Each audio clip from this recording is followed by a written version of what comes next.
Okay, I want you to imagine being homesick from school, or maybe you're on summer vacation and you're waiting for your friends to wake up because they're lazy and don't wake up until like 1 o'clock. And you're flipping around cable and you see a movie and it's a kid's movie and you've never seen it before. And you know it's a kid's movie because it's full of kids, but you watch it and it's kind of weird. And you're like, okay, there were some decisions made here. Like, even as a kid, you're like, this movie's a little weird. Movie's a little weird. And then as an adult, you go back and you look it up and you're like, whoa, there was a whole subdivision of a company I already love making these semi-terrible kids movies. And these are things they feel a little bootleg, there weren't any commercials for them. You might just see them at the video store. We're here today to talk about Moonbeam, a subdivision of one of the greatest movie companies of all time. And we'll tell you which one right after our theme song.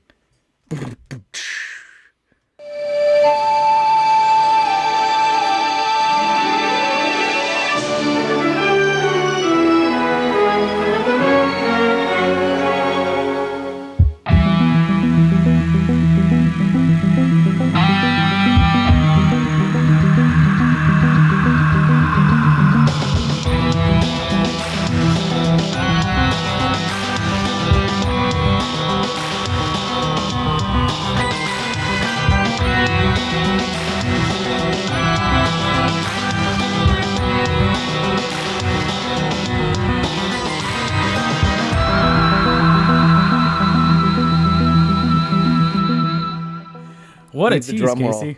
Leave the drum roll. What a tease. Welcome to another Miserable Podcast. So they call me in high school, Zach. How's it going, Professor Casey? Hey, I'm good. We've got a special guest today. We do. Yeah. And we also have Kris Pistol. How's it going, Kris? I'm always a special guest. Yeah, no, you're not the special guest today. You're not special today. I'm special. My mom said I was. I'd like to introduce our special guest, Mr. Charles Band. No? We didn't get... Shit. Okay, we got Kevin again. Kevin Cannarile! How's it going, bud? It's going all right. Just got my Iron Mutant certificate from Joe Bob, so I'm feeling pretty good today. Okay, you're certified. Wow. I am revoking. Kris and I are tearing up our professor certifications because we have an Iron Mutant on the show, which is more than a professor. That is like a dean. So Dean Cannarile is going to join us today. Yes. Oh, I love it. Yes, a lot of people are still complaining that they haven't got theirs yet. So I wasn't about to do that. Yeah, some people I don't think got it. Like, it's still all going out, but I think some people didn't.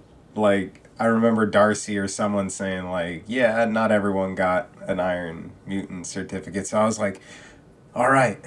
But I went on, like, a massive rant about things and how it should be taught in college. It should be. It should be. It should be the first thing you watch in a video production class. I agree. If it was appropriate... For, the freshmen would get kind of freaked out a little bit, but, it's fine. They're adults now. Yeah. Okay, that actually leads into our topic here, because if it wasn't for Joe Bob, we might not all be Shudder subscribers, because they're slipping lately, because Tubi has been getting horror stuff like crazy. And one of the things that they did is they got Full Moon, okay? Full Moon has its own streaming service, but for some reason they also decided to put everything on Tubi pretty much. They still have some exclusive titles on Full Moon streaming. They're expanding their options. Yeah. I mean, they're just getting more eyes on their product, basically. But Full Moon has a subdivision called Moonbeam that exists to make kids' movies. Yeah, let's get into a bit of the history of Moonbeam Entertainment. So, yeah, it is a kind of subsidiary, sub-label of Full Moon Productions. And who we love, and we've done 3 episodes on, I think. Yeah, in my mind, it's 3 episodes. Which is why we had to have Kevin back on for this episode, because he was on to talk to us about The Creeps and Terror Vision, which was an Empire Pictures, which was a precursor to Full Moon Productions, as we've talked about a bit in the past. And that other movie that we Creeps. talked about that I don't remember that Kevin picked that was like at a radio station. What was It that? was Bad Channels. Yeah, Bad Channels, yeah, man. Bad Yeah. Channels. That was a weird one. And we're going to talk about a lot of weird ones today. So we do like to take a diverge from the horror path a bit every now and then on the podcast. And today, it is horror adjacent because it is part of the Full Moon family, which is one of our favorite horror production companies. So, Kevin, why don't you tell us a little bit about Moonbeam Entertainment? Well, they were a pretty early kind of. I think they started in the 90s. Early Right? 90s. Yeah, early Yeah. 90s and stuff. Because I know Prehysteria, I was 7 or 8. So it was like 1993, I think. Sounds about right. Because Yeah. other companies were doing this too. Like Fred Olen Ray was making kids movies at the same time. Yeah. Well, it was a huge thing early on because, like, you could get a pretty sizable audience through the VHS market with just family friendly looking kind of stuff. And that's absolutely what Moonbeam was.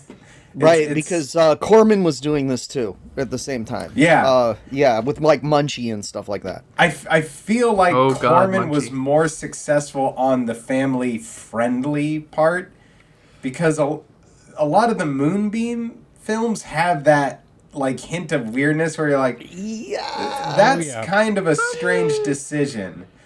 Yeah, it's like something's not quite right here.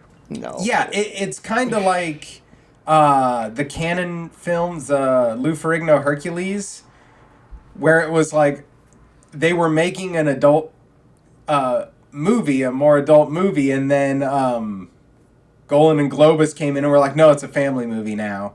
And so it has those weird elements where it's like, oh, this is family friendly, but then you're like, I don't know about this part. And I would yeah. say it's the Tammy and the T-Rex vibe.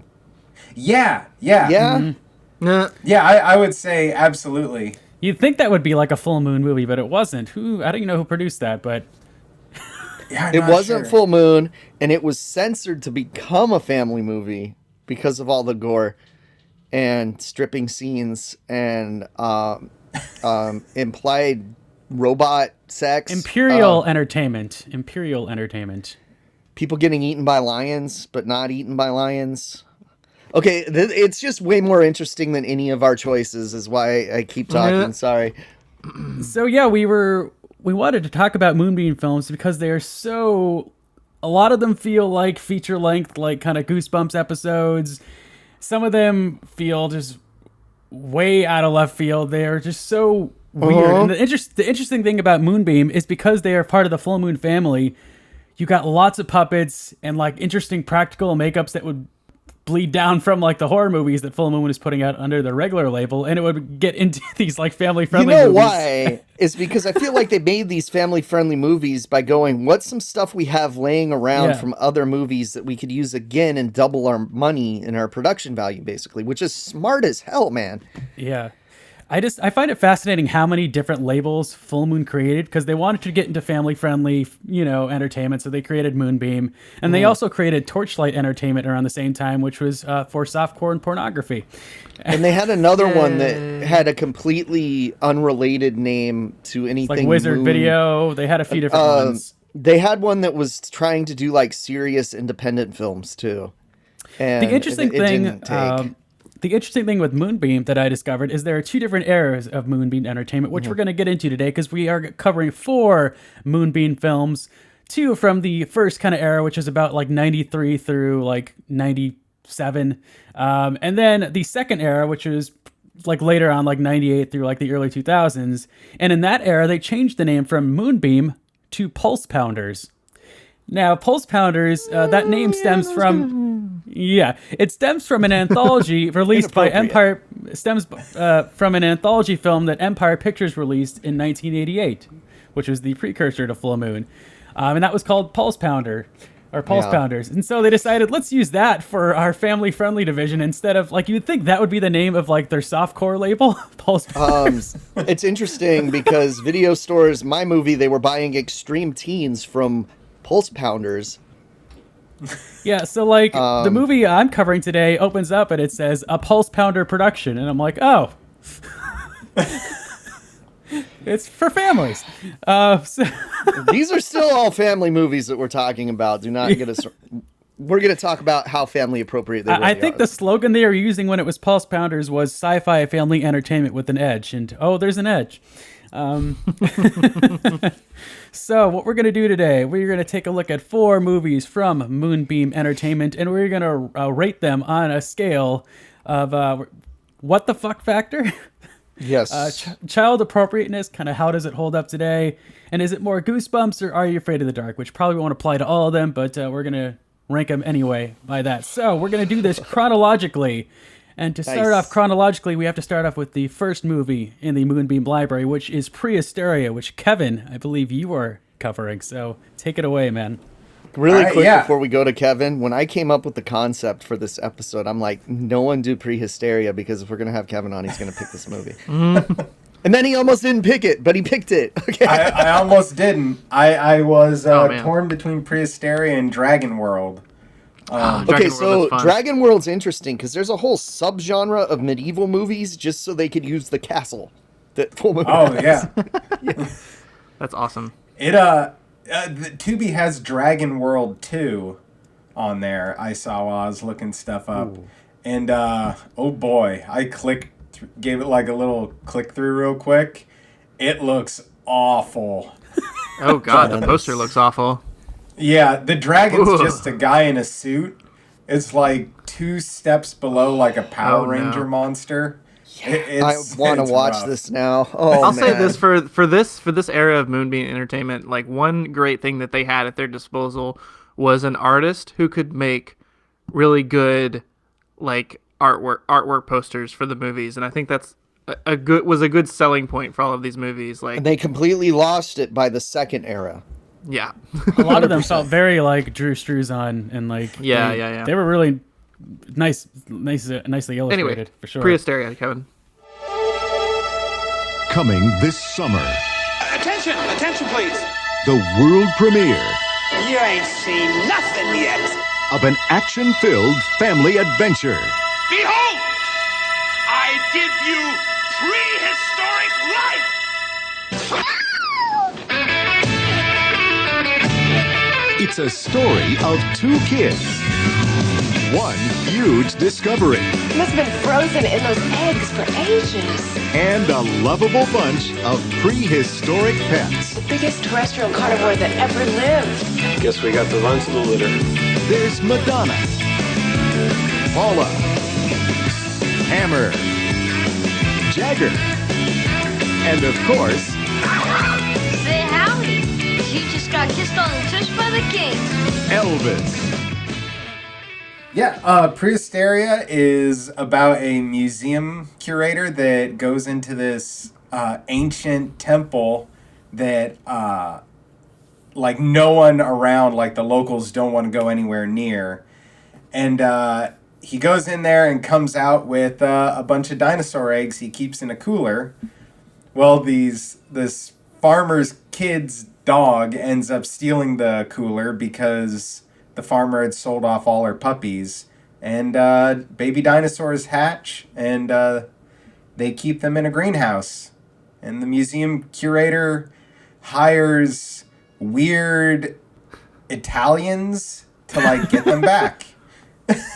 And They're not just baby dinosaurs though. They are like miniature dinosaurs. Like, yeah, they talk about that where it's like I think they called it like a reverse Darwinism, where the dinosaurs were in cold storage so long they shrunk and they'll stay that size. Oh, Charlie Right, likes his little convenience. shit. He does.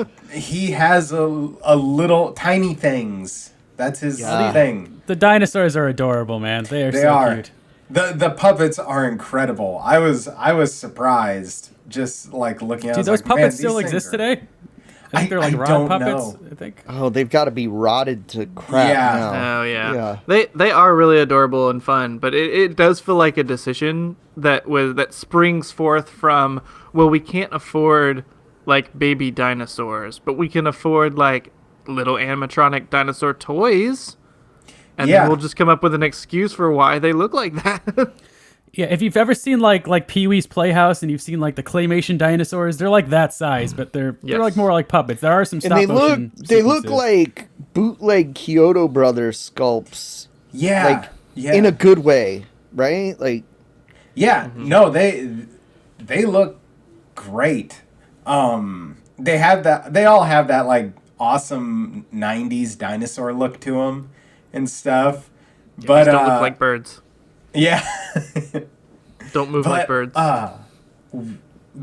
I'm curious if they use them for something else. Like they have to have like a dinosaur movie somewhere where they were just using those animatronics like close up in, a background or something. well, we at least got 2 sequels, but there are I'd say there are enough Moonbeam dinosaur movies to qualify it as a subgenre of the dinosaur movie. Yeah. I think there's like 5 or 6, including the Prehysteria movies. Josh Kirby probably did too. If we went and watched the dinosaur one back, we probably will see those dinosaurs. That's my hunch anyway. Yeah. The movie was weird though. They were I guess I'll get into the WTF factor of it. Yeah. There were a lot of A scale 1 to 10. Where does this rank, Kevin? I'd say maybe a 6. I mean, the premise alone is definitely a 6. Yeah, they had some weird moments to it. Like it ends like a horror movie. It was a weird ending. Yeah, I don't know what they were thinking with that. Like, to get into spoilers, they drive away. I don't remember this movie. Oh yeah, they drive away from successfully defeating the villain, by tricking him into revealing the dog instead of the dinosaurs in a cage, and they drive off, and then it like tracks back to the bus stop, and one of the natives from the temple is standing there, and he just puts his hand on his knife and watches them drive past, and then it just freeze frames, and the credits roll over that with like a goofy theme song. Friendly, I happy don't music plays. remember that. It's weird. I just watched the ending of it. It's so strange. That doesn't come back in the sequel. No, No. it doesn't. There's 2 other movies and they don't Yeah. even reference it. Yeah, the third one's in like a golf course with people Probably because they were complaining just about like, haggis. let's not. Yeah, it's like a really cute ending. They get on this truck, all the dinosaurs are there, they're all super happy, they drive then- away, and then all of a sudden cut to the Native American from the beginning of the movie who was trying to stop the guy from stealing the eggs, and he just looks over like with a very serious look, and it just freezes as the credits start to roll on his face. And It's like, funny. what the fuck? His bandana though that he has on, like his like supposedly traditional bandana, has those little designs on it that you could get at like one of the like a bandana you get at CVS, like the So he generic looks like bandana. He looks like he's in the Bloods instead of like a tribe. Yeah, and it was just like that looks pretty modern. Like I feel like that must have been them sequel baiting, but like they just decided to go a completely different direction with the sequels because I know no one involved in the original Oh, was in the and sequel. Full Moon would Yeah. never do that. Yeah. Is it the same puppets in the second one? Because for whatever reason, my video store only had Prehysteria 2. So I watched Prehysteria 2 like multiple times and never saw Prehysteria 1 until like much later. I feel like the second one repainted them to be more colorful or something, right? They were pretty colorful in the first one. it varies too. Like the stop motion puppets are way more vibrant than the actual puppets. But the little animatronic guys, there's some shots where they are just shiny, and you could see like just They look like streaks of plastic, white yeah. reflecting on it. And you're like, that looks awful. But And this, They do look did like. you get the Blu-ray They yet, do look Kevin? like plastic toys. oh, I don't have the Blu-ray Prehysteria. I watched it on Tubi and Gotcha. stuff. I Same. wanted to hold off because I was like, I don't know how this will hold up. Yeah, But it's a yeah. weird movie. There's moments where so one of the Italian guys shows up at the door the dad opens it and it reveals this big, tall Italian guy. And he's like, the dad's like, oh, how can I help you? And the Italian guy's like, you want to buy Girl Scout cookies? And he's like, we got to keep those little tarts off the streets. And it was like, what? Whoa! And then, like, yeah, they hold the family at gunpoint at one thing, and they threaten to blow the gal's brains out and stuff. And Jesus Christ. no, it gets weird. There's a lot of, like... But the kids music's make always really lighthearted. Yeah, it goes from, like, these extremes of being like, oh, goofy lightheartedness to, like, either really weird sexual comments or, like, odd threats of violence. It's yeah, the kids talk about sex a lot. And then there's a weird, like, Pauly Shore knockoff character Of that course. plays Yeah. the boyfriend. Oh, he's He's in it for like a smidge. Think about that, folks. Pauly Shore knockoff. First of all, let's not shit talk one of the men behind Encino Man. Kevin, It sounds like it's very not child appropriate for these days. Then no. People would complain like about kids talking about their relatives being horny and stuff, Ooh. or yeah, just weird shit like that. Where the gal gets one of the gals, the sister gets bit on the butt by the dinosaur, and I remember that in the commercial, yeah. yeah, the brother makes odd comments. He's like, "Oh, chill out, babe. Like, you just got kissed on the butt by the king." It's like, whoa, what? someone got paid to write that line too. Yeah. That's the thing. No, Okay, maybe they got paid. Still not as weird as the first draft of Goonies. With this, you think this is so? This is probably one of the ones that really doesn't feel like too goosebumpsy or Are You Afraid of the Dark? But what would you say, Kevin? Where would it fall under if you kind of were comparing it to one of those? Okay.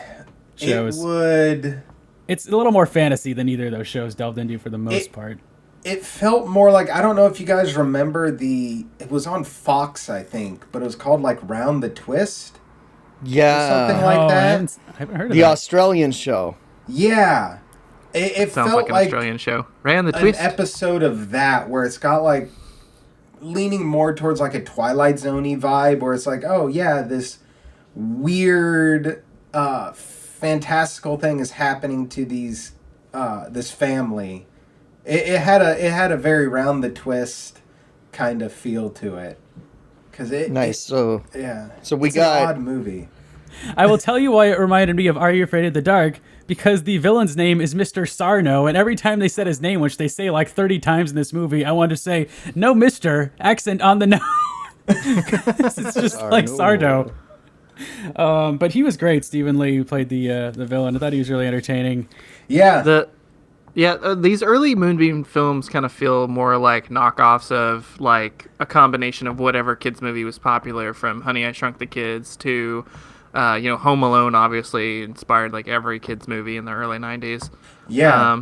But yeah, the second one I mostly remember not for the dinosaurs, but also for like had this idea of like, let's make our main character like this rich kid, and he has this like epic giant playroom that we'll spend like half the movie in.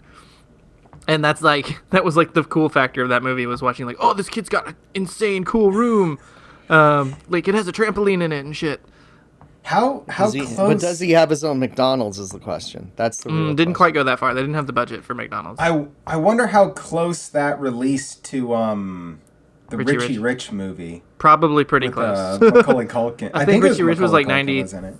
3 or 95 in between there somewhere, so probably about Yeah. the same time. Yeah, they probably even Yeah. make like a joke like oh, look at, I think they make a joke in Prehysteria too, of somebody being like, look guys, it's Richie Rich. Hang a lantern on it. It's a writing technique. That's I got a bit of like a small soldiers vibe with Prehysteria, though this is like Yeah. preceded that by several years. So I wonder if Joe Dante, I mean, obviously he created Gremlins, so that small soldiers. Yeah, I was gonna say Joe Dante just watched Gremlins Yeah. in preparation But like, for Small Soldiers. I bet they were a little, It's a little Dante, gremlinsy. kind of the creator of the Little Things genre that made Full Moon Yeah. all of its money. Well, not all of its money, but a large part. I do say portion of there's some fun sets. I wish they kind of went back to that cave set that looks like a set piece from like Legends of the Hidden Temple or something. Yeah. Well, all their barbarian movies do. You just gotta you gotta watch one of those, and you'll see that cave. I wanted to rewatch Munchies because I was like, that kind of looks like the Munchie Cave. See, I was wondering. Munchies and Munchie. I never saw as a kid, but Munchie Strikes Back. Cable constantly. I've seen that weird. movie like 5 times. It's The superior. original Munchies, I was crazy for. In like when I was in like first grade, I think when it came out, I was obsessed with that movie. I watched it more than like Gremlins and Ghoulies. I was Nice. and it's awful. Kevin, I have to ask you, how badly do you want that "I Ate New York" T-shirt that had Godzilla on it that the girl like picks up from the convenient like the archaeology store? Like, I wonder if I'm gonna look if it's you Somebody can actually had get to. that. Someone's made it. Someone has made it. I absolutely would love that. Look, if I own an "I Love the New York Ninja" shirt, someone had to have made that.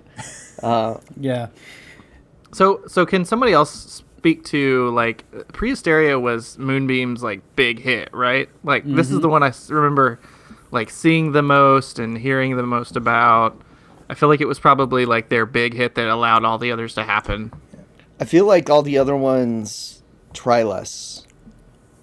Yeah. Which yours might be an example. A little bit. Maybe. I know that it seemed like later Moonbeam also was really trying hard to duplicate like Prehysteria because they Yeah. came out with some like their own like knockoff versions like Pet Shop and Right. stuff where it's like, oh, kids get a pet store full of alien pets. And then Yeah. Dragon's World kind They of get a follows a dragon. similar formula. Yeah. And they all have Stuff, like that sort of toy factor to where like you want to collect them all. Yeah, and they all have that like kid gets a magical pet, and evil guy tries to take it away, and what's that's like really a interesting- reoccurring storyline. Full Moon got its own toy company. They made toys for none of these. They only made toys for their adult R-rated movies. Oh my god. I don't know why. So weird. Yeah. You know, it was an odd moment in this some, movie. So Prehysteria toys. I'm sorry, Chris. There was a pretty. There's a lot of weird moments in this movie, and I like this movie. But like the teenage daughter, she's really a teenage daughter. She's such a brat. But there's a scene in the car where they're like driving along, and the dad jokes like he's gonna push her out of the car. Yeah. He's like, "You want to get out? Go, go!" And he jostles her around, and her little brother. Yeah, like I'm like, "Damn, dude, you're gonna." Yeah, like they actually open the messed door up. when they're doing this too. Like, don't do that in real life. This is another addition to this is not appropriate for kids now. Yeah. The janitor was really creepy too. I don't know about him. He's supposed to be like a sweet guy, but he's got a creepy smile, man. Yeah. Yeah, the janitor and the museum curator would like their weird innuendo comments to the main gal and stuff through that where you're like, this is weird. Like Creeps was Yeah. like that, but then Creeps started to decide to show nudity too. But then they're like, jokes only kids would laugh at. But then they're like, oh, we're gonna make an adult. We've talked about Creeps. Let's never mention it again. oh man, I love that. Kevin, movie. do you have any closing thoughts on Prehysteria? I mean, it still holds up as an entertaining movie. I wasn't bored through it. It's just got like an added level of entertainment, just because of how like the decisions that were made during it. You're just kind of like always like, oh, huh. Yeah, But, it's a fun ride, and then stop motion dinosaurs and dinosaur animatronics in general are always fun. and things. So And yeah. this movie delivers, and it's not just 10 minutes of footage. It's they're in there. You see them like a lot. Like they're always in. They got their money's worth with the puppets.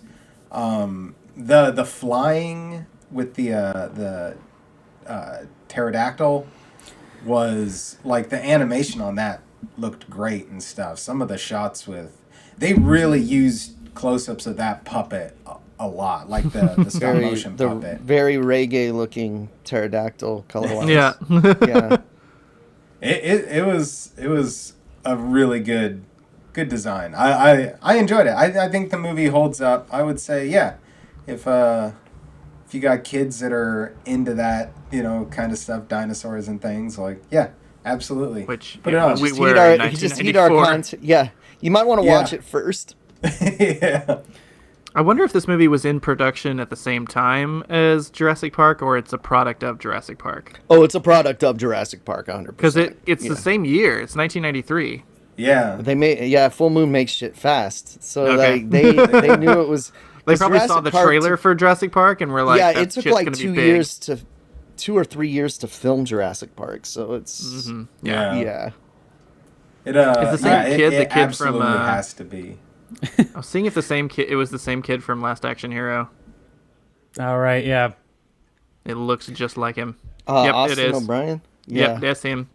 All right, well, moving along on the Moonbeam timeline, Kris, why don't you tell us about our next Moonbeam picture? From Moonbeam Entertainment. Big idea number 957. Sugar frosted veggies. Though the people of Rockville were poor, a boy named Jack was rich in big ideas. Pet insects. Celebrity kickboxing. And marshmallow spinach. Then, a twist of fate and some magic beans They look like eggplants. with extraordinary powers Oh man. Man, this is big. put this tiny town on the map. This town's been on the brink of bankruptcy until this miracle occurred. Now, Do you really believe there's a giant at the top of the Beanstalk? I haven't ruled out the possibility. Rockville's main attraction Look out! has led two brave explorers Oh, something smells. into a whole new world. Okay, well, the great thing about Moonbeam is that they had like trailers for all of their movies before and after the movies on the videotape, so you could really get sick of the Pet Shop and Prehysteria 2 and Beanstalk trailers. So the one that I had at my local video store that I checked out multiple times was Beanstalk from 1994, directed by Michael Davis, who his most sort of claim to fame other than Beanstalk is Shoot 'Em Up, that ridiculous action movie that came out back in the 2000s. Oh, yeah, that was a fun movie that felt like a video game instead of a movie. Yeah. But anyway, this is very much like, feels like a sort of replication of trying to make like the same type of humor as Honey, I Shrunk the Kids. There's a lot of like the same type of effects with a giant and a kid. You know, it's the Jack and the Beanstalk story, essentially set in the 90s. A kid named Jack accidentally stumbles upon some glowing giant magic green beans. He doesn't even plant them. They're just laying out in a crate in his backyard, and all of a sudden they just grow into a giant beanstalk. Like it was destined to happen. The beanstalk becomes like this sensation for the town. There's an evil man who is just he works for a bank, and he wants to destroy the beanstalk because it's ruining his plans for the town. The one and only Richard Mull playing Leech. The voice of Two-Face on Batman. Who's The got bull one of the from Night Court. Okay, well, he's got like the best voice. Like he's just got the best great. villain, the The best lead villain voice. of the Dungeon Master, a cinematic masterpiece. Yes, And he's having a great time in this movie. It feels like everybody's having a great time. Margot Kidder is in this movie, and I did not realize it was Margot Kidder. When I was a kid, I did not realize it was Lois Lane. And as an adult, I did not realize it was Margot Kidder until the credits popped up that it was her. And I was like, holy shit, that's Margot Kidder. She is doing a full-on Doc Brown impersonation. Like, she is, her character's name is Doc. Her character's name is Doc. She is doing a Doc Brown impersonation, and she is just fucking going for it. She is just I think this director called in some favors, man, because he's got a pretty prolific career as like a writer, a director, a producer. Wrote most of the Moonbeam movies. Good chunk of them. Wrote the Double Dragon movie.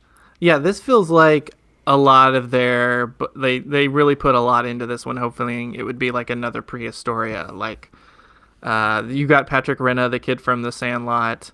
Like, why do you pick a Jack and the Beanstalk story for that, though, dude?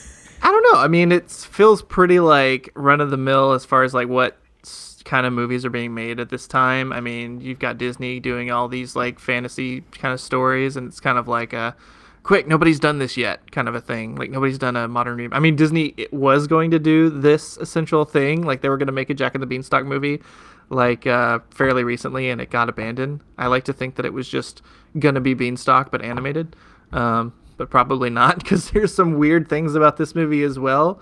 So if we want to talk about the what the fuck factor in this, it's all pretty normal. Like, it feels like, it almost feels like a real movie. Like, I mean, like a big production movie for the first half of it, and like it's like really pretty enjoyable, like the first half of this movie, until you get to the top of the beanstalk, and then it all kind of like deflates, because there's a little bit of, there's like a great sort of like feeling of mystery before they climb the top of it. Like, oh, like, what's going to be at the top of the beanstalk? Like, there's going to be a giant. What's that going to look like? What's that going to be like?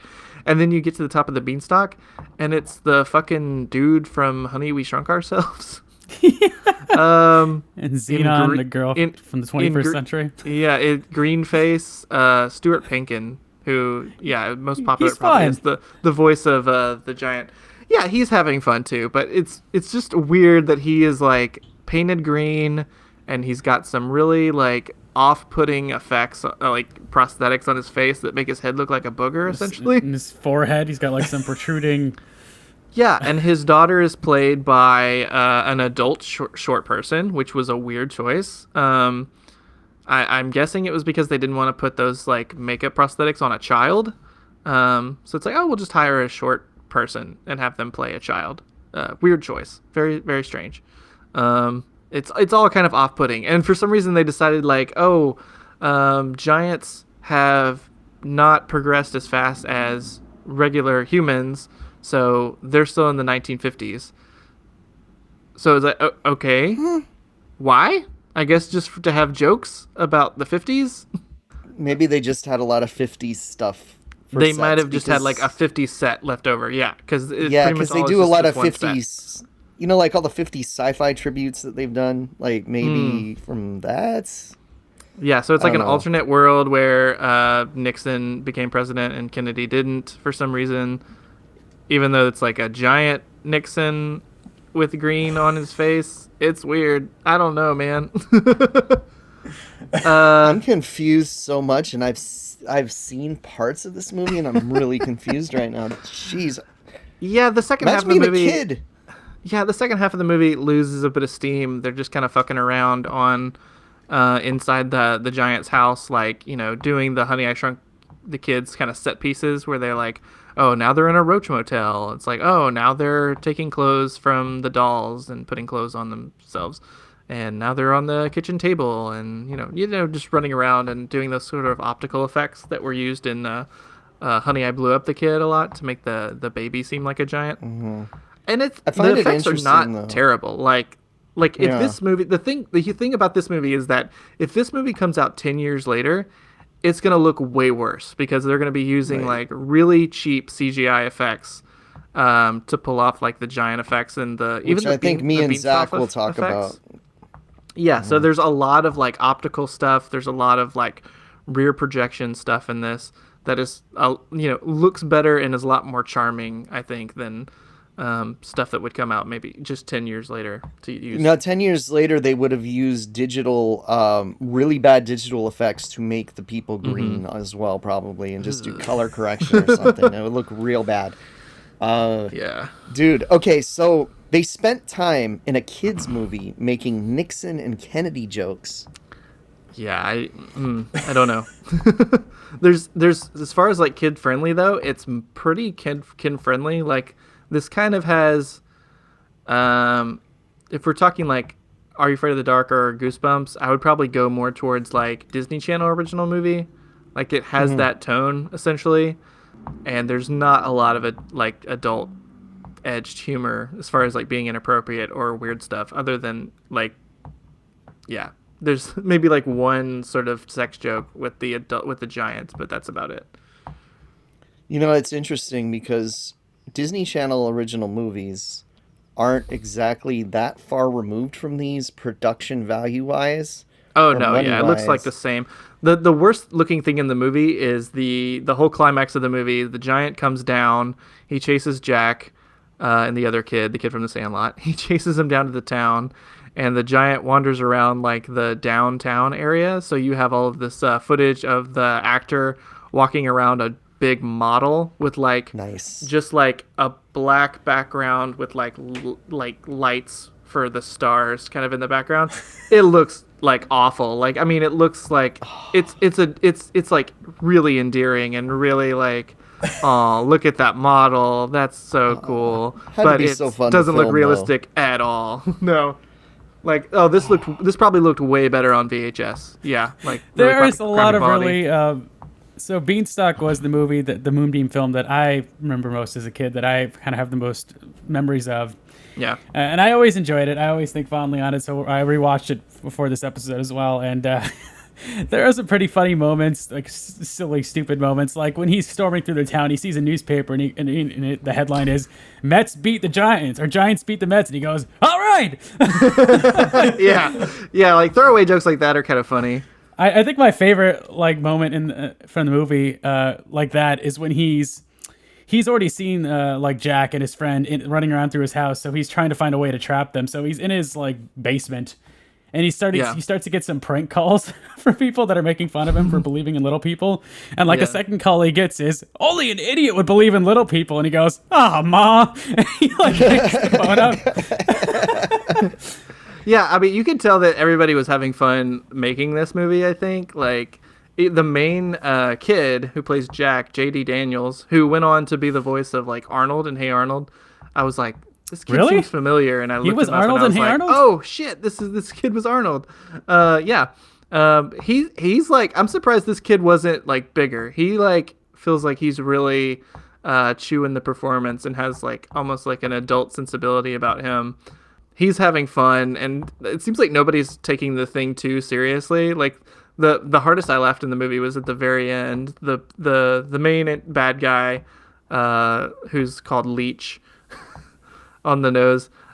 He just like, they just have like a shot of him like coming into frame and he's being arrested, and they're like, "Hey, what's going on?" And they're like, "We're arresting Leech. It turns out he was going to blow up the Beanstalk with you kids on it. We're arresting him for attempted murder." And the kid just goes, "Whoa. Okay, cool." They're just like, "Oh, okay, cool." Yeah, I just think like very throwaway. It has a surprisingly good cast. Jack's mom is played by Amy Stotch, who is Missy in Bill and Ted, and she has a lot of fun here. Oh, yeah, and David Naughton is in this. He plays like the dorky store owner, like the convenience store owner that has a pet cricket. Yeah. Yeah, he doesn't do anything, but he's there and he's great.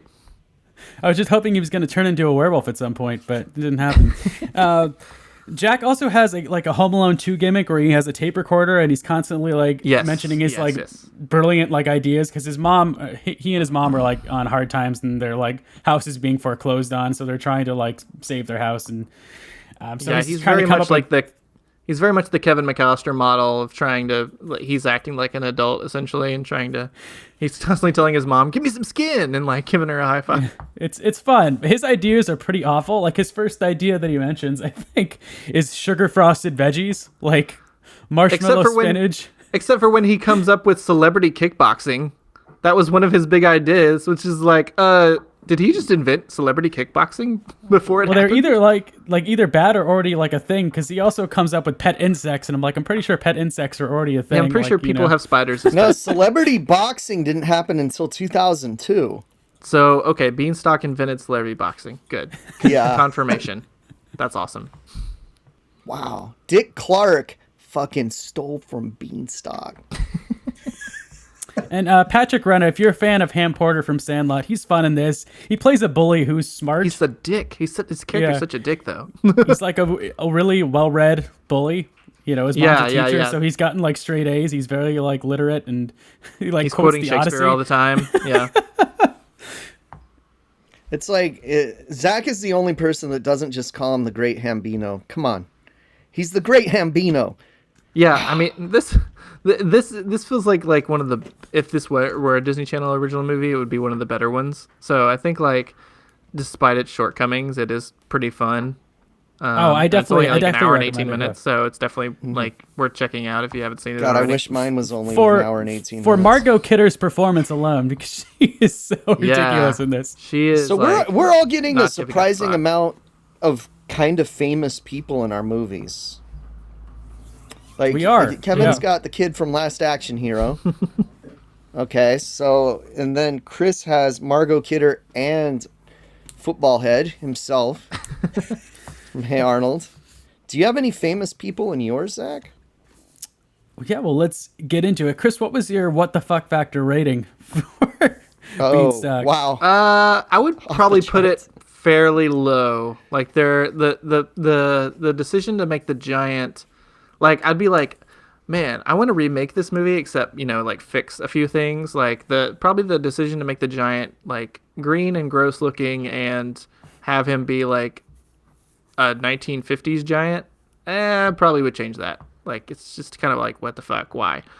So probably pretty low. I'd probably put this on like a 3 or 4 what the fuck rating. Beanstalk.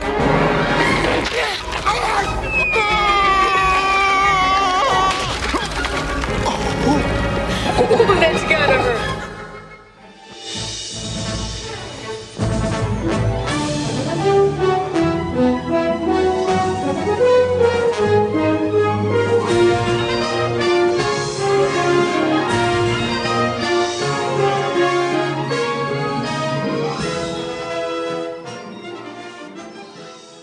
All right, so we're moving into the Pulse Pounders era.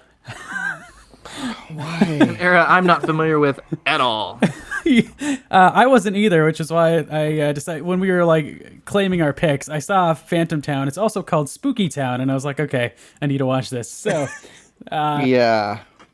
so it's Phantom Town, but I think it was re-released in like 2013 as Spooky Town. So it originally came out in about 1998. It is a Pulse Pounders production. I don't know where to start with this one. This is one of the most bizarre movies I've ever seen. The cover looks like a cheap, like a knockoff of Goosebumps. Like It's Goosebumps very is much. popular. Let's knock It's this very off. Goosebumps. So let me get that out of the way. This is certainly like more in the Goosebumps vein.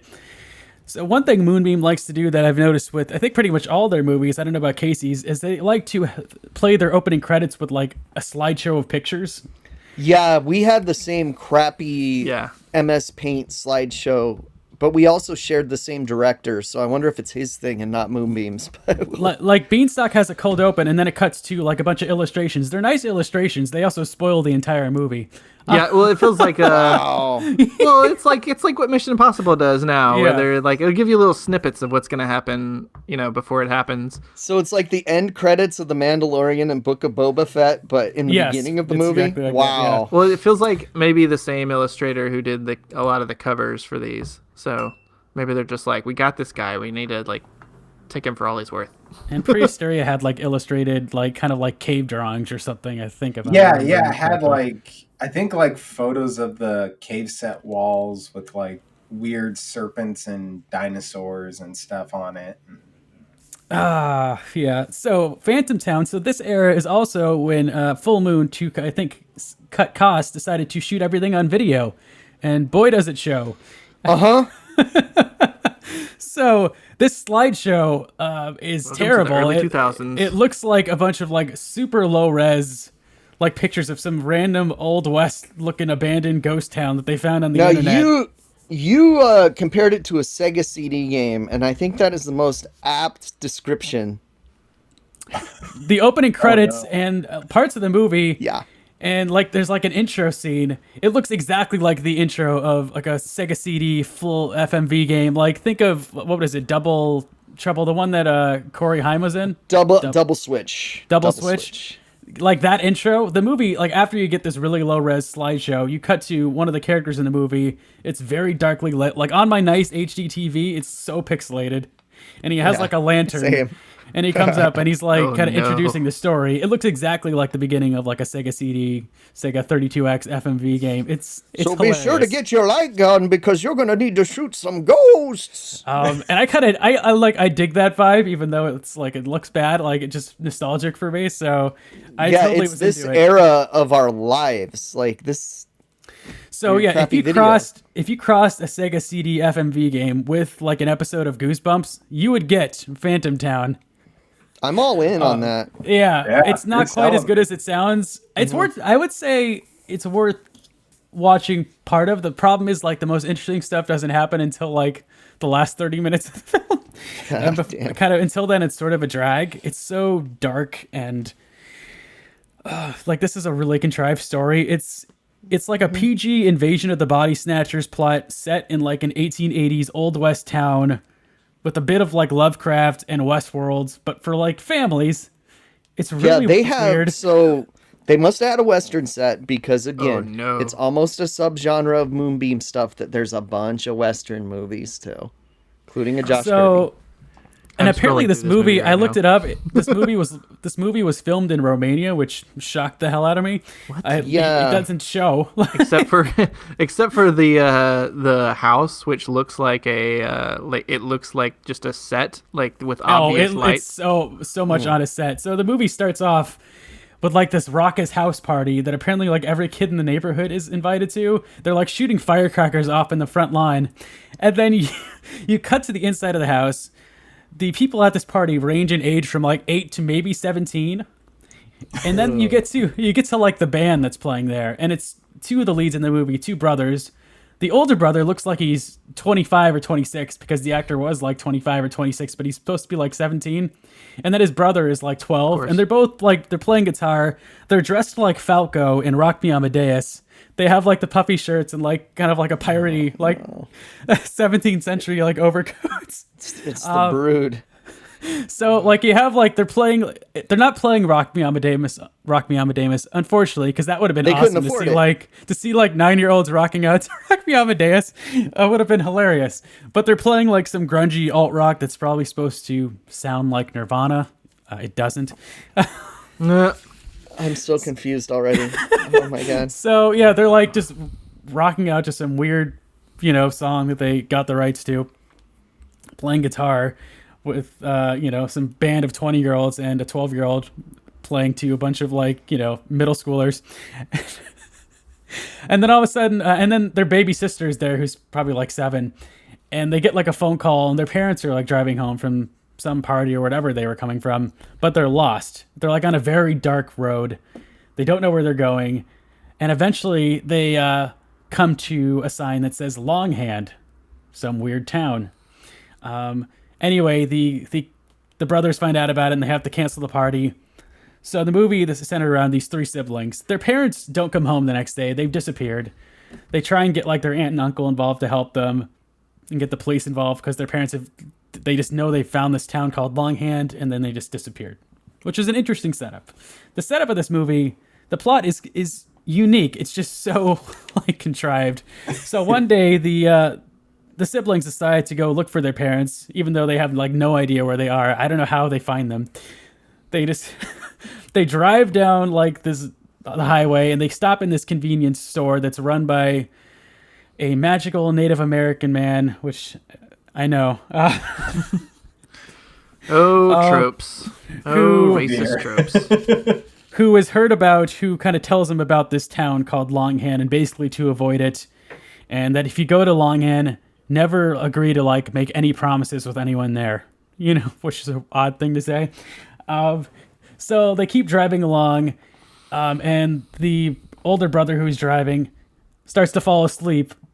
And then all of a sudden he wakes up, and this is what happened to the parents. Like one of them started to fall asleep, and then they woke up, and that's when they discovered the town. Because I think the the owner of the convenience store, the Native American guy, he says it's kind of like it exists in between awake and sleep, this town. So they discover this weird like old Tinkerbell. West town. Yeah. And this town is kind of almost like a Westworld because you have all these people that are moving to and fro. Like it's very old West. It's like 1880s, like Back to the Future 3, but it's all, like at night. And they're all they're like NPCs of a video game. They're all like on tracks or whatever. They like have their things they say.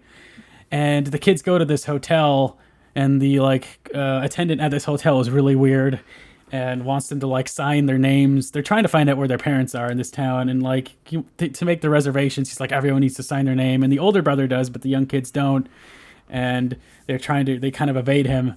But the middle child, who's kind of the main hero, he's the one that does the intro at the beginning.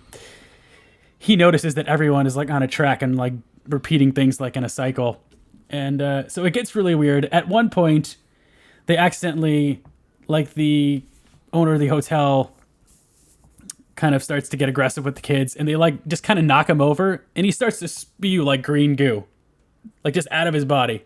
Jeez.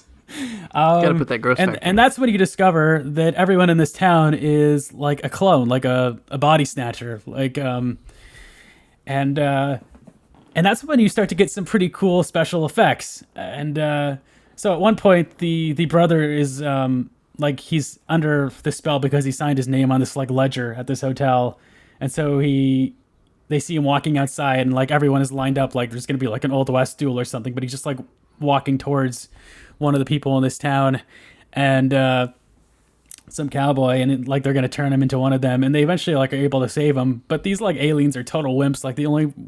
The way to defeat them is just by pushing them, basically. But you see some really Casey is just showing an action figure at the camera right now. It's his favorite thing to do. Yeah, it's just, you see glimpses of full moon, practical prosthetics and makeups, these really weird alien bulgy eyes. And at one point the siblings they find an underground cavern, and that's when they see their parents that are trapped in kind of killer clown cocoons, killer clown from outer space, or Invasion of the Body Snatcher pods, and everyone in the town is stuck there, and they got to figure out how to get them out. It's really strange. There's some also atrocious CG effects in this movie alongside the practical makeups. There's a bit of puppetry. There's a little plant thing with an eyeball that pops up at one point. It's so weird. I don't want to spoil everything that happens. It just doesn't make a lot of sense. It also has an ominous ending, but it kind of works for this movie because it's a sort of a spooky movie. As far as what the fuck factor, this one is an 8. This is a weird movie. It is bizarre, dude. It's an old West town with an alien parasite underneath it that's controlling the inhabitants and is made alien clones of everybody. But it's an 1880s town in the middle of nowhere, but it's still set in present day, this story. It's so weird. It's a weird idea, man. And it's just there isn't a lot of music. Usually Moonbeam is pretty good at creating kind of memorable scores, music pieces. Beanstalk has a fun theme song. Prehysteria does. There's nothing like that with this movie. It's very kind of ambient and low-key. And so there isn't anything like that here. It's just very kind of quiet for a lot of it until kind of the second half, third act, it picks up. And it's so weird. It's just a strange movie. And none of you guys have seen it, right? No. Never heard of it. I'm curious now with the music. It's on Tubi. I just scrolled through some of it, and I'm just this looks like the kind of really late night, early 2000s kind of junk that I would just not even watch back then. Oh, I've got some of that for you next. Mm-hmm. Yeah, it's just it's so hammy. It feels, if you remember Goosebumps and Horrorland, it kind of reminds me a bit of that, but it's a little darker and with a little more kind of slime or Casey's favorite special effect ingredient, which is Ultra Slime. Is that it, right, Casey? Yeah, I love Ultra Slime. It's beautiful. So it's so weird. I recommend giving it like watch like 30 minutes or like watch the beginning because it's ridiculous, and then skip to like the last 30 minutes if you want, and just get a feel for it because it's so weird. Yeah. So yeah, it's definitely more Goosebumps. Is it child appropriate? As much as an episode of 90s Goosebumps is child appropriate. There's no like real cursing that I can remember. You know, it's like sort of in the middle. It's just weird, man. It's so weird. I don't know what they were thinking with this one, but I love it because it's so weird. Yeah. But, no, that's like a good reason though. I would check it. I would say, if anything I said intrigues you, give it a look. We're trying to look for our parents. We think they might have gotten lost somewhere along here last night. They said they were going into some town called Longhand. The only way to get to Longhand is to dream your way there. And what they find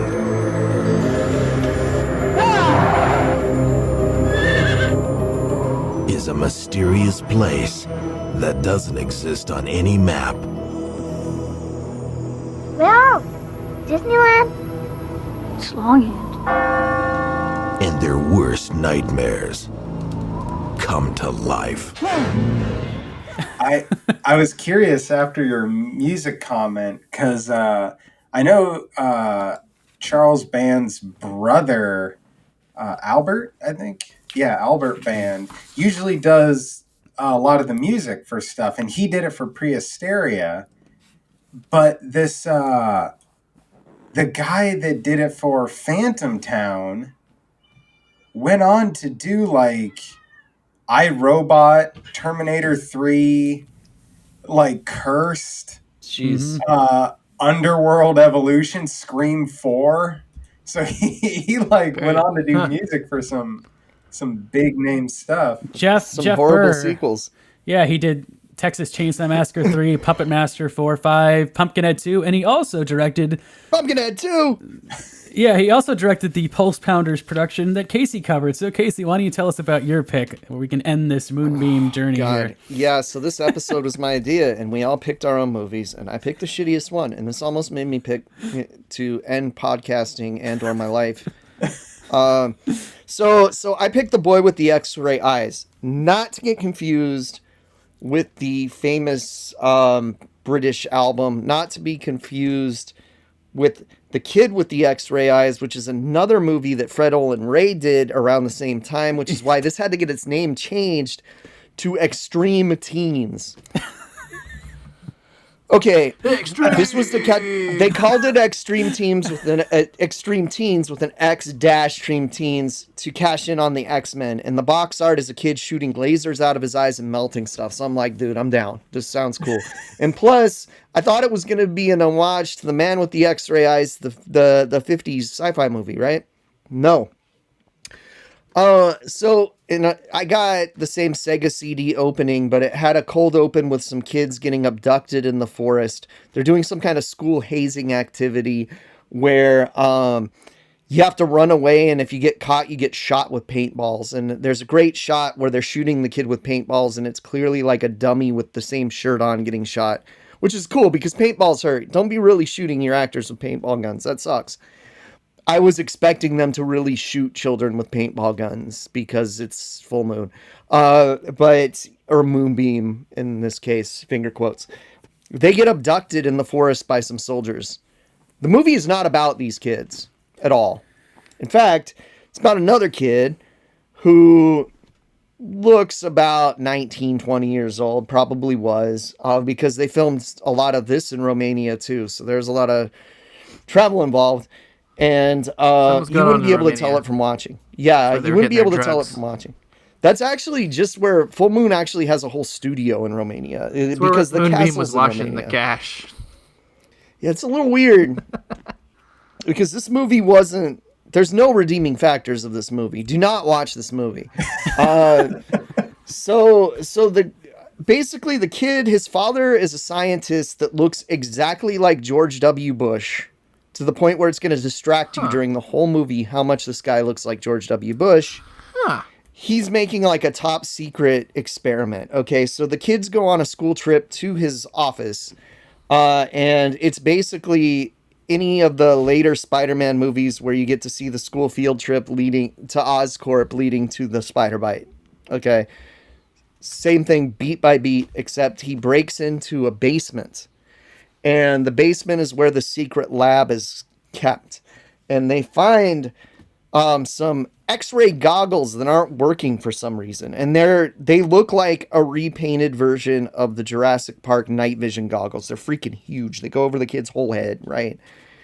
And did I mention the dad's coworker is Mr. Belding? Because the dad's coworker is Mr. Belding. He's the most famous person in this movie, and so the kid looks at some computers attached to it, and he's like, "There's an error there." He does some math because the kid's secretly a genius. So the movie starts at a school and it's no signs of him being a genius, but apparently he is. And he solves the problem that's making them not work, and he puts them on. And they're controlled by a remote control, like a television remote control also. Becomes important later. They get caught, they get in a little bit of trouble, but they're like, holy shit, these work now. Okay, go put them back in the vault. The kid leaves, he goes and opens his backpack. Oh no, the goggles are in there. This is a major problem because now they think he stole the goggles. Really, Mr. Belding is a double agent for those evil soldiers that abducted the kids in the beginning. What a twist. So the most threatening person from 99% of the movie is Mr. Belding. Now, another thing is there's a couple bullies that are mean to the main kid and egg him on to do bike tricks after he does a bunny hop, and they act like he's fucking Matt Hoffman after doing a bunny hop. So they try to get him to jump over this concrete bear in a park, and he eats shit. And it's actually pretty hilarious because before he does it, he puts on all his safety equipment. He's putting on like some elbow pads and a helmet before he does it, to show kids that it's okay. This actually is a fairly kid-appropriate movie. There's not a lot of bad stuff in it until you get to about 30 minutes of drug humor. And then you're like, okay, I would have shown half of this movie to a kid. I don't know. Anyway, apparently, they're also trying to work on a cloaking device that they can't get working. Surprise! Cloaking device is attached to the goggles, so eventually the goggles become invisible, but the kid's still wearing them. Also, the effects are not X-ray effects. Whoever did this movie has never seen an X-ray in their life. It's basically just the video filter that makes everything rainbow colored. Okay, like the standard plug-in Predator Vision-esque filter. They talk about how there's like different levels. So the remote can make it so he can see through walls, he can see through skin. Every once in a while, like he can see through clothes or something, he says, and then like the girl that's his friend says, don't go exploring Columbus. And so that's a little bit on the inappropriate factor. But what is really inappropriate is he loses the remote. Okay. And a homeless guy finds it and starts pressing buttons and eventually throws it away. So he's not in control of this helmet that's still attached to his head, but we can't see it. And the kid starts tripping balls. Like he's seeing colors. He starts hallucinating. He starts wandering through town and everyone thinks he's on drugs. Okay. So a little bit inappropriate there. And this is a 90-minute movie that feels 7 hours long. It felt like that was at least 20 minutes of the movie. If you watch it, don't. But if you watch it, it's probably 2 minutes. It felt like 20. Eventually, Belding catches up with them. Oh, so first he tries to get the kid to hand over things to him. And because Belding planted it on the kid so it would be easier to get out of the lab, okay? And then he won't give it to him. So as the kid leaves, Mr. Belding says, I hope you like not having a dad. And I'm like, oh, holy shit, Mr. Belding's going to kill this kid's dad. He just gets him arrested, unfortunately. Unfortunately. When you get arrested, you're not a parent anymore. Yeah, we're robbed of killer Mr. Belding, which would have been a great selling point for this movie. I would have put it on the box. Mr. Belding kills kids' dads. Doesn't happen. So, yeah, this is really weird. Eventually what happens is they get captured by Mr. Belding and the soldiers. They never say who they're soldiers for. Like, they imply it's our government, but one of the guys looks like a Nazi that's a leader. And they get captured running around a lab, and they're like, okay, so the way that we can get this off of the kid, because it's stuck on his head, is we got to hook him to some machines. So the bad guy's like, just bring me the kid's head. And I'm like, whoa, okay, that took a turn again. But he eventually brings them the whole kid, and they find out that there's like a secret weapon that makes people disappear, and they hit some buttons, and the kids from the beginning of the movie come back, so they were okay. But then they're told to push the bad guy into it, and the kids are just like, okay, cool, yeah, this might kill him or something, but push him into it. They hit the bad guy with it. And yet he's reunited with his family, which includes a kid that dresses like Luigi from Super Mario Brothers, but I don't think it's on purpose. Like, he's always wearing some exactly kind of like Luigi? Well, he has green t-shirt with white overalls over it, but he changes overalls. He's always wearing overalls and a shirt, but the first time you see him, he's dressed like Luigi. Man, okay? Why wasn't the movie about that kid? I know, it would be a lot more interesting. You also follow like an annoying funny friend for a lot of the movie. He's not good. This movie's very bad. I gave it a 0.5 star on Letterboxd, and I almost quit the show and just played video games instead. Don't watch it. I definitely remember seeing the video for this movie, and the poster is very strange because the poster is like a kid with glasses, and in one of the eyes you see a reflection of a woman in a bikini or a bathing suit. See, I never even saw that poster. I saw strange. the kid with the glasses. He's lifting it up and shooting lasers. Like, okay, and then this is the kid with the X-ray eyes, right? Yeah. Okay, the and boy, then the boy with the X-ray eyes. The kid with the X-ray eyes is the Fred Olin Ray one. Okay. All right. You're right. This is a different movie then. Okay. I wonder if the kid with the X-ray eyes is better. Check this out.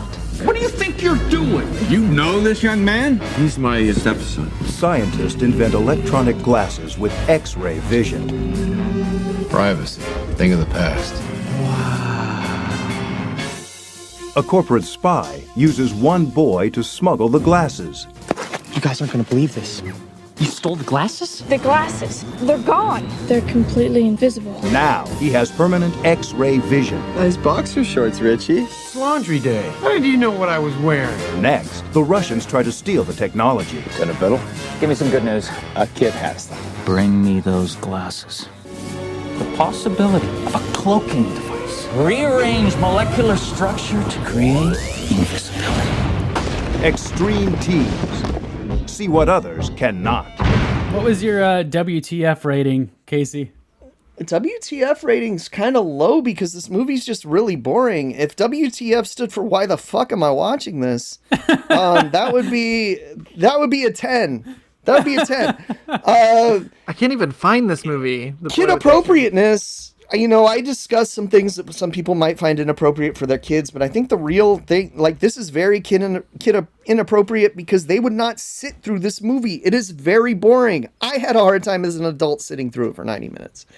Very slow pace, nothing happens, and it's extended scenes. Like, if you watch Redneck Zombies and you were annoyed by the video effects extended scenes during the transformation scenes, which most people were because they went on way too long in that movie, it's a lot worse here.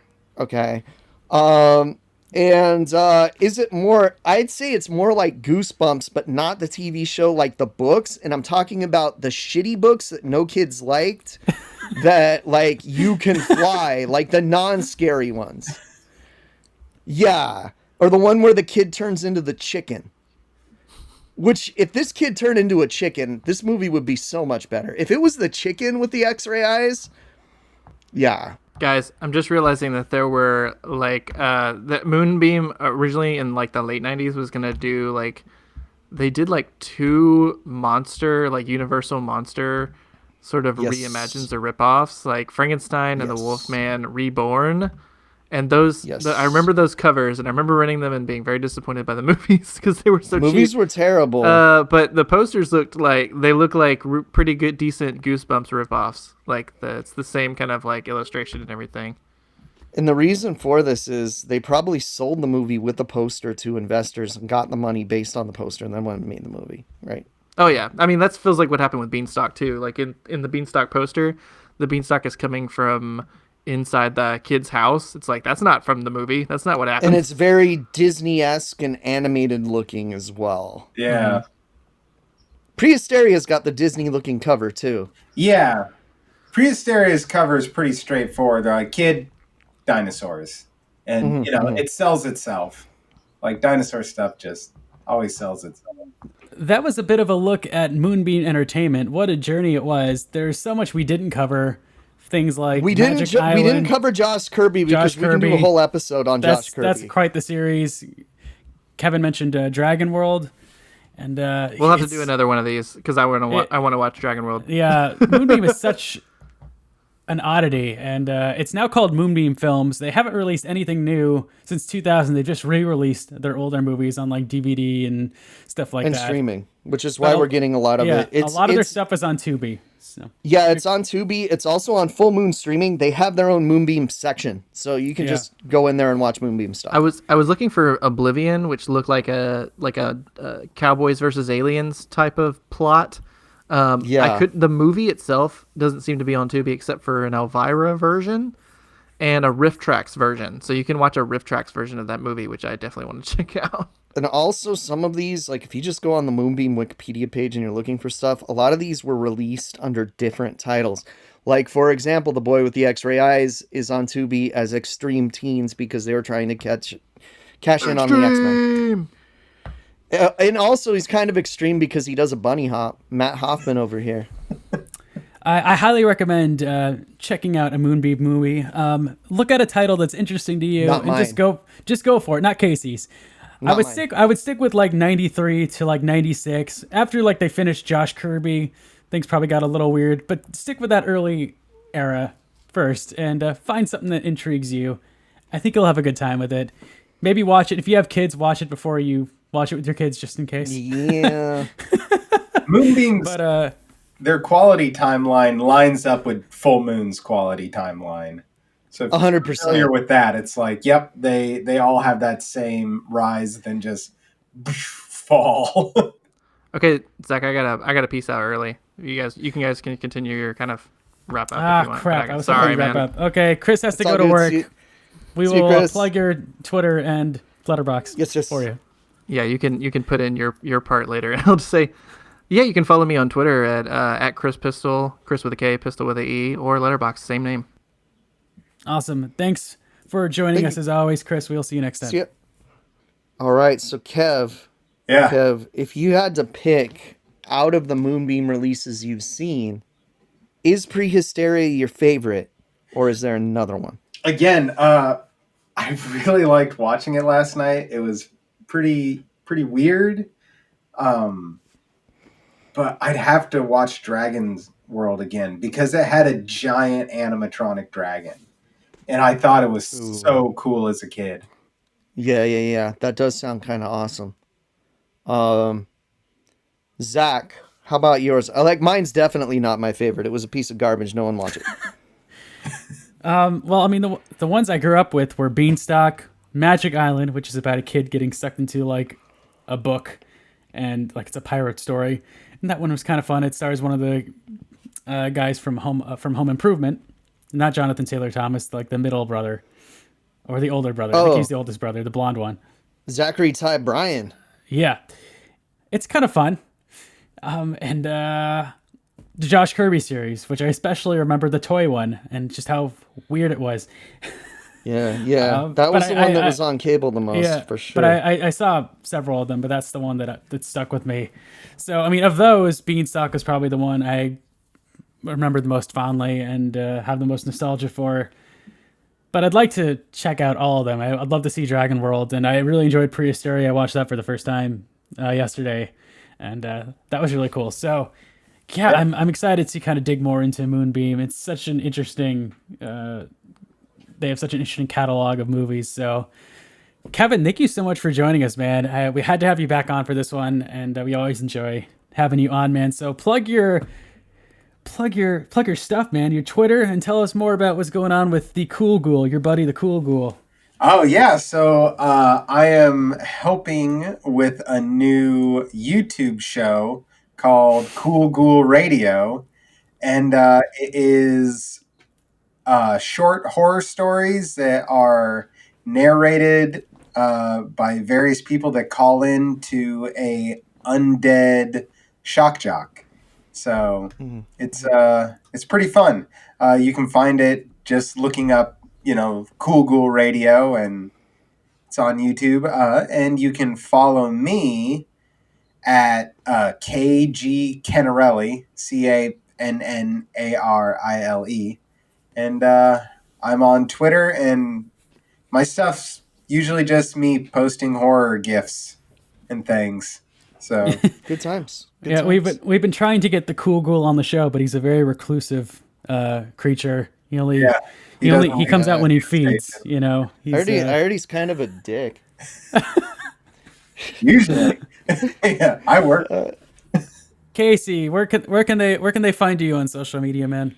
Hey, yeah, you can find me at Lucha Gringo on Twitter. You can find me at Lucha Gringo on Letterboxd, where you can see I gave my movie 1/2 star. If I could go negative, probably would have. And you can follow our main Twitter account, twitter.com/AMPHorror. You can also subscribe to me. Follow me on my personal Twitter account, twitter.com/Earth2Zach, Earth the number 2 Zach, and also on Letterboxd at the same thing, Earth2Zach, ZAK. And make sure to subscribe to our YouTube page, youtube.com/anothermiserablepodcast. Wait, no, that's not right. I don't know what the URL is. It's something. It's longer. Hold on, let me. I think it's okay. I'll this all in. Yeah, look us up on YouTube. Subscribe to us on YouTube under. Hold on, Zach. I got this. I don't remember. I think it's Another Miserable Podcast, Horror Decomposed. I couldn't do like a shorter one. I'm pretty sure it's the full thing. Okay, give me a second. Be sure to subscribe to us on YouTube at youtube.com/anothermiserablepodcast, Horror Decomposed. That is very long. They made us do it. Yes. Thanks, Casey. This totally wasn't edited because I flubbed it multiple times. Okay, guys. You got to leave that all in so they know already. We should mention that they just announced a new Goosebumps live action series that's coming to Disney Plus. Casey brought this to our attention yesterday. Yeah, I saw it on Bloody Disgusting. I'm down. Do I have faith in it being good? No, but I'll watch it. It sounds pretty similar to the reboots they recently did for Are You Afraid of the Dark on Nickelodeon, which were pretty solid. Those were good, yeah. Yeah. But you got to remember the Doogie Howser reboot that we got, for example. If Neil Patrick Harris is in it, then he's not. I'm all on board. I didn't even know there was a Doogie Howser reboot. It's Doogie Hawaiian last name MD. I forget her name. It's long. But yeah. I do got to say though, the Turner and Hooch reboot, pretty dope. That show was good. Kevin, did you see the new trailer for Texas Chainsaw Massacre? I know Casey has not seen it. I did. I don't know. I'm gonna watch it. I mean, they can't pay me to watch it. It will most likely be better than 3. So. I'm excited to watch it, but everyone pointed out that it just looks exactly like Halloween 2018. It's like they just did the exact same thing. Yeah. Hey, the video game's going to be cool. You have someone playing Sally from the original Texas Chainsaw Massacre who is now 60 years old and is coming back for revenge on Leatherface. And I don't get that part. I feel like it would have been easier if Leatherface just decided he's going to go after her. I'm not a fan of the trend of horror reboots where they always feel the need to grime up the mask and make it look as dirty and old as possible. Yeah. I don't understand. It just means he's a bad killer because he can just make another mask out of killing people. Yeah, maybe he just has bad eyesight now in his old age. So he can't tell when to clean his masks. Yeah, it just looks all like waxy, and I mean it's hard to tell from the trailer, but I just missed. Why the not original have mask. it be Stretch going after him? She looks like she could still kick his ass. Yeah, Stretch would have been a way better character. I think she's like, the actress that did Sally, is great and stuff. But I think Stretch is a much more a more suited character for that, because at the end of the movie she's doing the Leatherface dance with the chainsaws. Right. It's like progression, but none of these movies progress off of the one before it, which is a problem. I mean, they do, but they don't. The scene that's gotten the most made the most noise coming out of this trailer, that I don't know if you heard about, Casey, is you see Leatherface on a bus, and all these people have their phones out, which I kind of got a kick out of, just seeing Leatherface in like modern day. But a guy goes, "Watch yourself, bro. You're gonna get canceled," something like that, because they all have their phones out and they're recording him, and he's just on this bus with a chainsaw. And then you see Leatherface go to town on these people on this bus. He takes his chainsaw out, and I'm like, okay, that scene's gonna be awesome. Him like mowing down people on a bus. That sounds great. Fade to black right where the trailer ends, and you're not going to see anything. Ignoring the terrible line about being bus. canceled. Yeah. Just, I don't think it's going to be atrocious. Well, you're very optimistic, Zach. Have you not seen any of the other Texas Chainsaw Massacre sequels that they've been putting, or prequels, reboots? Casey, you liked Halloween Kills, so I think you might be on board with this. I liked it because it was stupid. This looks like extra You haven't even watched the stupid. trailer.